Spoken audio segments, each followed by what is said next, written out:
Programme online class में आप सभी का स्वागत है। उम्मीद है कि कल वाला वीडियो आपको पसंद आया होगा। हालांकि बहुत से स्टूडेंट्स ने लाइक किया है, कमेंट्स किए हैं। उत्साह बढ़ाने के लिए आप सभी का धन्यवाद। आज हम पढ़ेंगे भारत का भौतिक भौगोलिक विभाजन पढ़ेंगे आज। इसमें भारत को 4 भौतिक प्रदेशों में बांटा गया है। पहला है उत्तरी पर्वतीय प्रदेश, उत्तर का मैदान, प्रायद्वीपीय पठार और समुद्र तटीय मैदान। इन 4 भागों में बांटा गया है। अपने महाविद्यालय में चतुर्भुज मामोरिया की पुस्तक लगा रखी है भारत का भूगोल, ठीक है। उसके अकॉर्डिंग ये 4 भागों में बांटा गया है भारत के भौतिक प्रदेशों में। हालांकि एनसीईआरटी वगैरह जो बुक्स है उसमें 4 से अधिक मिलेंगे आपको, लेकिन हम अपने जो बुक्स है जो लगा रखी है महाविद्यालय में उसके अनुसार चल रहे हैं। उससे पहले ये पर्वत, पहाड़ियाँ, पठार और मैदान ये मैंने लिख रखा है। यानी जो पर्वत है वो भारत में 10.7% भाग पर है, लेकिन इसकी पर्वत किन्हें कहेंगे जिनकी ऊंचाई समुद्र तल से 2135 मीटर से अधिक होगी, उनको हम पर्वत बोलेंगे। उसके बाद पहाड़ियाँ है 18.6% भाग पर, ठीक है। और पहाड़ियों में जिनकी हाइट होगी 2135 मीटर तक की, वो पहाड़ियों में काउंट होगा। उसके बाद है अपने पठार है 27.7% भाग पर।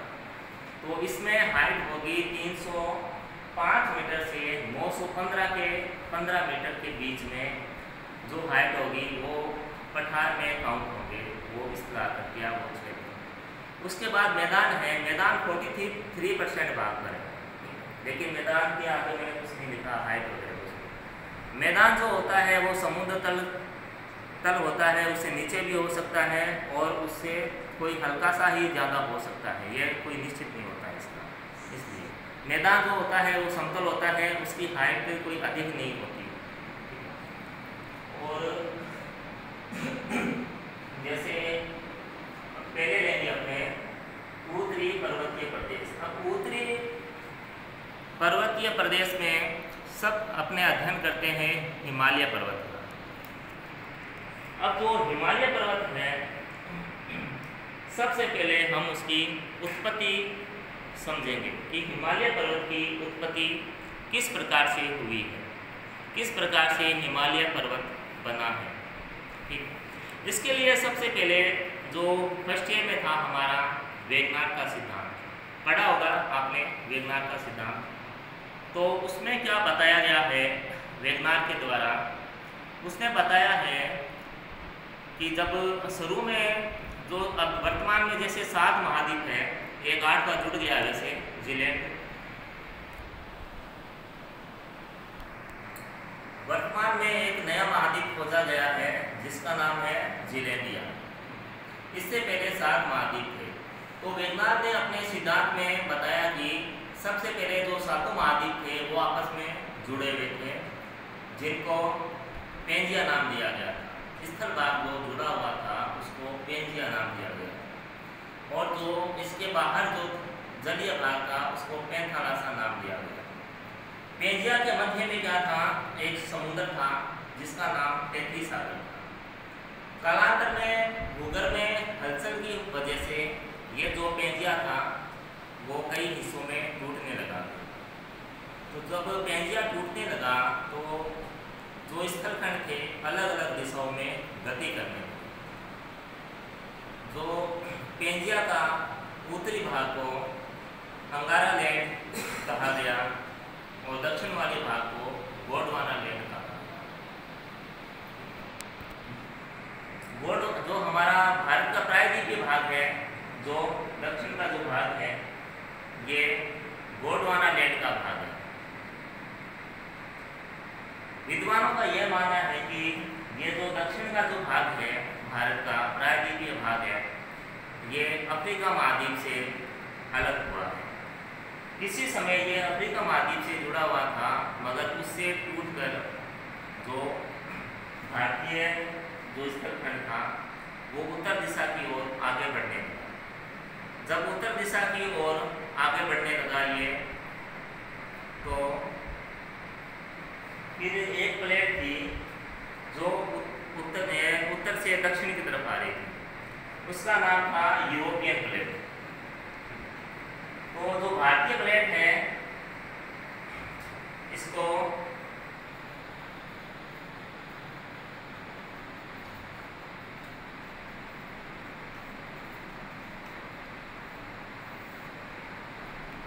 इंडो ऑस्ट्रेलियन प्लेट कहा गया।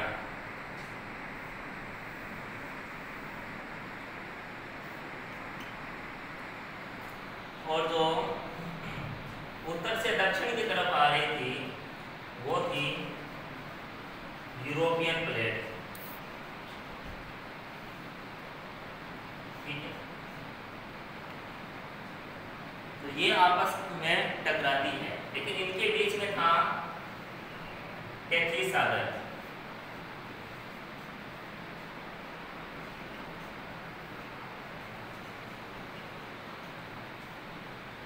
इन दोनों के बीच में था टेथली सागर, जो कि एक भूसंधि थी।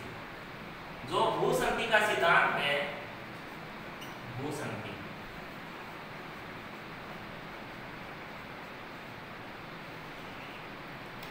भूसंधि का सिद्धांत दिया था एक विद्वान थे कोबर। पर्वत निर्माण से संबंधित सिद्धांत था ये कोबर था, उन्होंने दिया था भूसंधि का सिद्धांत। अब भूसंधि किसे कहते हैं? भूसंधि होती है जो जलीय भाग में गर्त यानी खड्डा होता है, उसको भूसंधि कहते हैं। अब भूसंधि में जब नदियों का जल आता है तो वो अपने साथ अवसाद लाता है। तो इस भूसंधि में क्या अवसाद आने लगे। अवसाद आने की वजह से ये जो भूसंधि है इसमें भार बढ़ने लगा। तो इसने क्या किया, इन दोनों प्लेटों को जैसे ये नीचे होने लगी, तो इसने इन दोनों प्लेटों को अपनी तरफ खींचा, जिस वजह से आपस में खींचने की वजह से, टकराने की वजह से वलित हिमालय पर्वत का निर्माण हुआ। ठीक है, वलित हिमालय पर्वत का निर्माण हुआ है। ये फोल्डेड माउंटेन है हिमालय। इस तरह से हिमालय की उत्पत्ति हुई है। फिर इसके बाद में हिमालय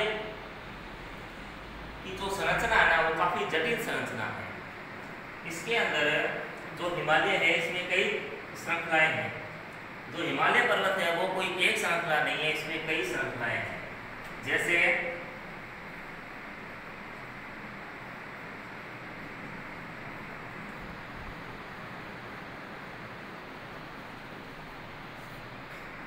ट्रांस हिमालय,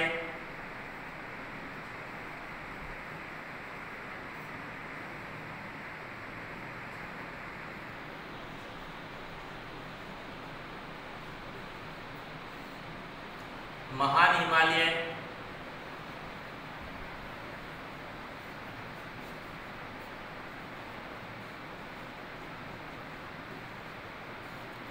मध्य हिमालय और चौथा है शिवालिक।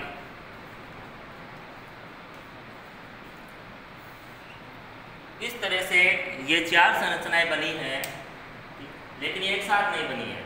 अलग अलग टाइम पीरियड में अलग अलग तरीके से बनी है ये। सबसे पहले ट्रांस हिमालय बना था। ट्रांस हिमालय के बाद महान हिमालय, फिर मध्य हिमालय की रचना हुई थी। महान हिमालय और मध्य हिमालय के अवसादों से, अवसाद नदियों द्वारा जो मिट्टी कंकड़ पत्थर जो लाए जाते हैं उन्हें अवसाद कहते हैं। उन अवसाद के कारण शिवालिक श्रेणी है इसका निर्माण हुआ। अब जो ये शिवालिक श्रेणी है हिमालय की सबसे नवीन संरचना है।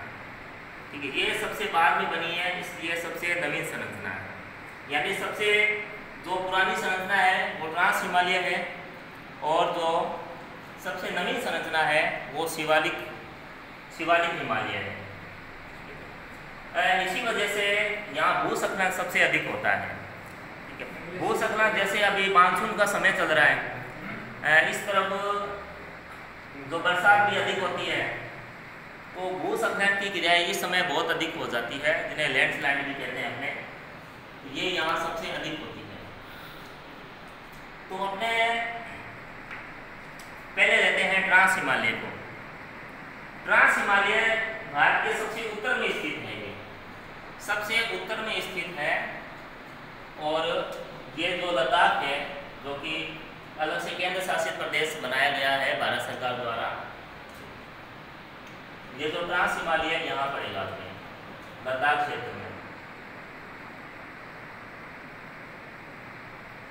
ये रहेगा अपने लद्दाख में। अब ट्रांस हिमालय में क्या है, 3 श्रेणियां निकलती है इसमें से। सबसे पहली श्रेणी काराकोरम श्रेणी, फिर लद्दाख श्रेणी, फिर जास्कर श्रेणी। इस तरीके से इसमें 3 श्रेणियां निकलती है। मतलब ये जो ट्रांस हिमालय है सतत नहीं है, अलग अलग 3 श्रेणियों में बटा हुआ है जास्कर श्रेणी। जो ट्रांस हिमालय है सबसे उत्तर में है, तो यहाँ का जो वातावरण है वो शीत कटिबंध का है। शीत कटिबंध यानी यहाँ हमेशा बर्फ जमी रहती है और बहुत अधिक सर्दी या शीत होने की वजह से यहाँ वनस्पति भी उपज नहीं पाती है। तो ये वनस्पति क्षेत्र इसको कह सकते हैं अपने, बहुत अधिक अत्यधिक ठंड की वजह से यहाँ वनस्पति का पनप नहीं पाती है। उसके बाद जैसे अपने महान हिमालय को लेते हैं। अब महान हिमालय की जो श्रृंखला है वो सतत है, वो जम्मू कश्मीर से होती हुई सीधा सिक्किम से लेके यहाँ ये अरुणाचल प्रदेश है, ये भी अरुणाचल प्रदेश, अरुणाचल प्रदेश के अंदर नहीं जाती है ये, ठीक है, बाहर से नामचा पर्वत, ठीक है, नागा पर्वत से नामचा पर्वत, ठीक है, महान हिमालय है, इसकी ये सतत रूप से फैली हुई है ये जो श्रृंखला। अब उसके बाद आता है मध्य हिमालय। एक मिनट, वापस महान हिमालय में आते हैं अपने महान हिमालय। अब महान हिमालय की क्या विशेषता है कि जितनी भी ऊंची जो श्रृंखलाएं हैं यानी पीक है, जो चोटियां है, वो इसी के श्रेणी में अंदर पाई जाती है। जैसे विश्व की सबसे बड़ी पर्वत चोटी कौन सी है, माउंट एवरेस्ट।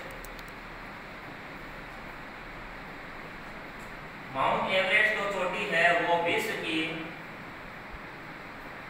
सबसे ऊंची चोटी है, ठीक है, जो कि महान हिमालय में स्थित है, ठीक है, लेकिन ये नेपाल देश में स्थित है।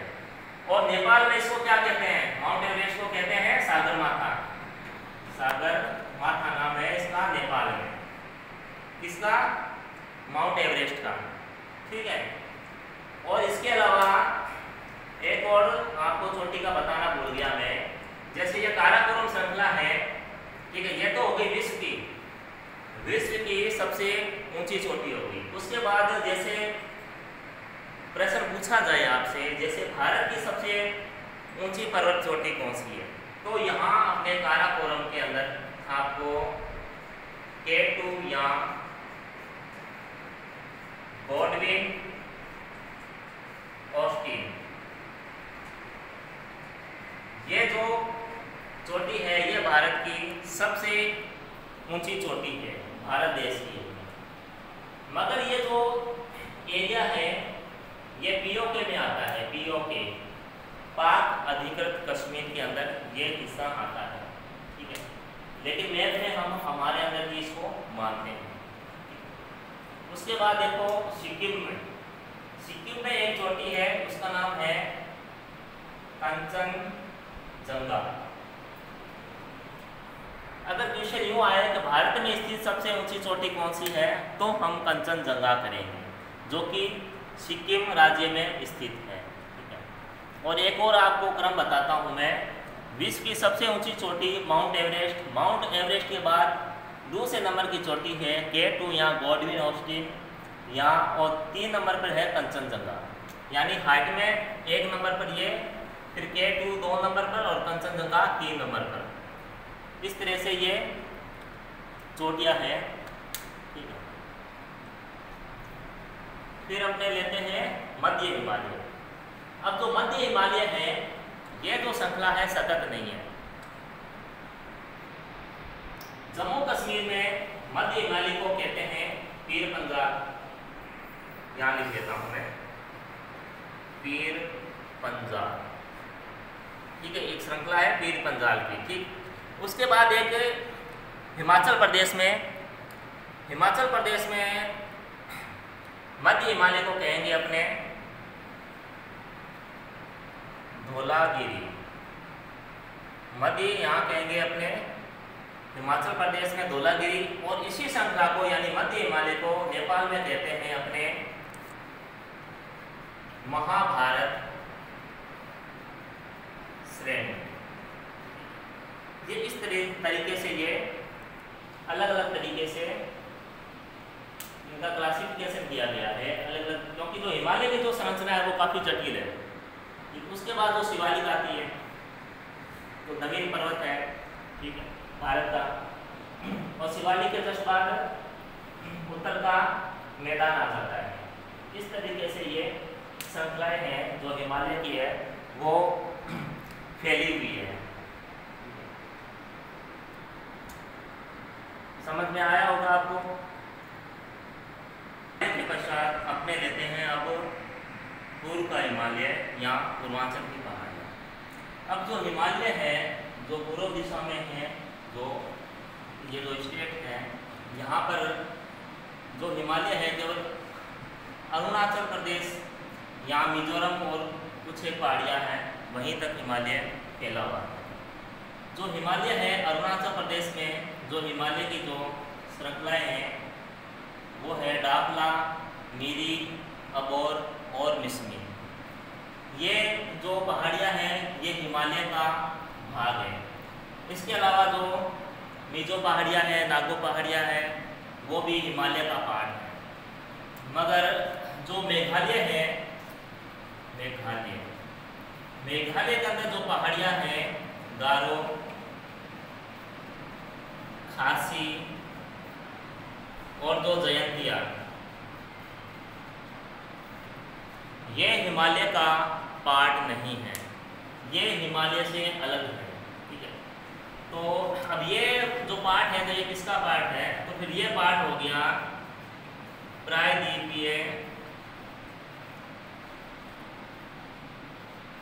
प्रायद्वीपीय पठार का। तो ये भाग है प्रायद्वीपीय पठार का, ठीक है। अब जो प्रायद्वीपीय का पठार है ना, अब देखो यहाँ पर है छोटा नागपुर का पठार। अब जो छोटा नागपुर का पठार है ना, ये जो मेघालय की जो पहाड़ियाँ है, ये छोटा नागपुर के पठार से अलग हो गई है। अलग कैसे हो गई है, इसके अंदर क्या एक गैप आ गया है। पश्चिम बंगाल के अंदर एक गैप है जिसका नाम है मालदा गैप, ठीक है। उसकी वजह से ये छोटा नागपुर के पठार से ये मेघालय की पहाड़ियाँ अलग हो गई है, ठीक है। तो छोटा नागपुर का पठार जो भाग है वो किसका है, भाग है प्रायद्वीपीय पठार का।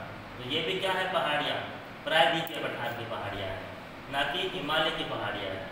और अलग किससे हुआ है, ये छोटा नागपुर का पठार मालदा गैप से के कारण अलग हो गया है मेघालय की पहाड़ियों से।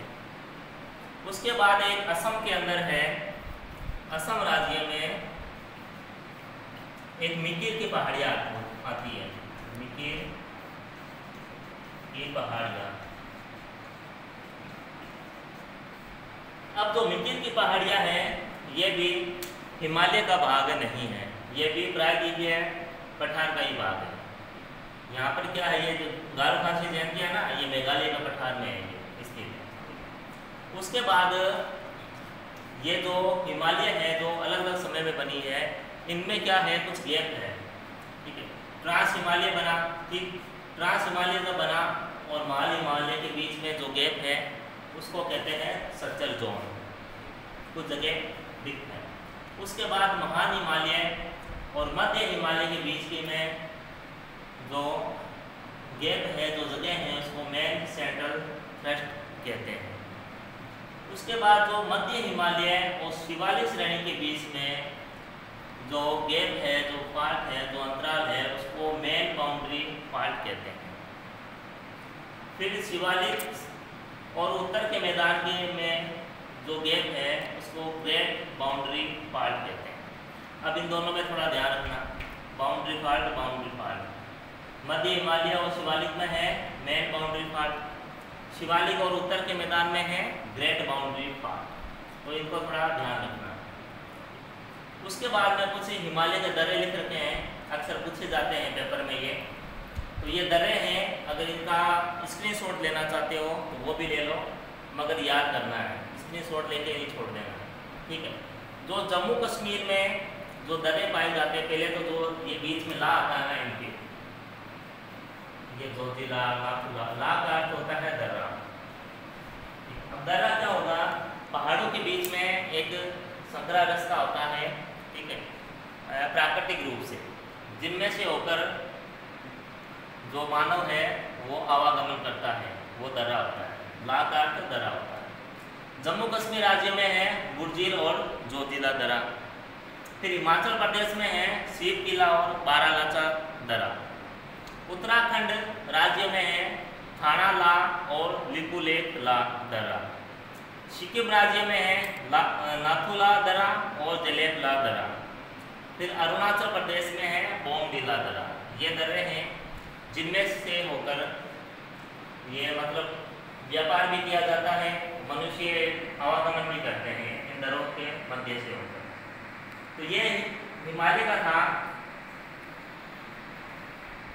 पाठ था, ये हिमालय के बारे में कुछ बताया है आपको, ठीक है। और कोई समझ में नहीं आए तो आप क्वेश्चन करना, वो बता दिया जाएगा आपको, ठीक है। तो आज के लिए इतना बहुत है, और कल अपने लेंगे उत्तर का मैदान लेंगे।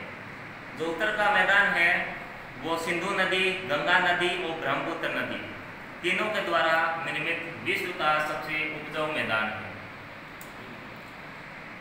तो यह है एक सिडनी ब्रांड भूवैज्ञानिक थे, उन्होंने हिमालय का प्रादेशिक वर्गीकरण भी दिया है।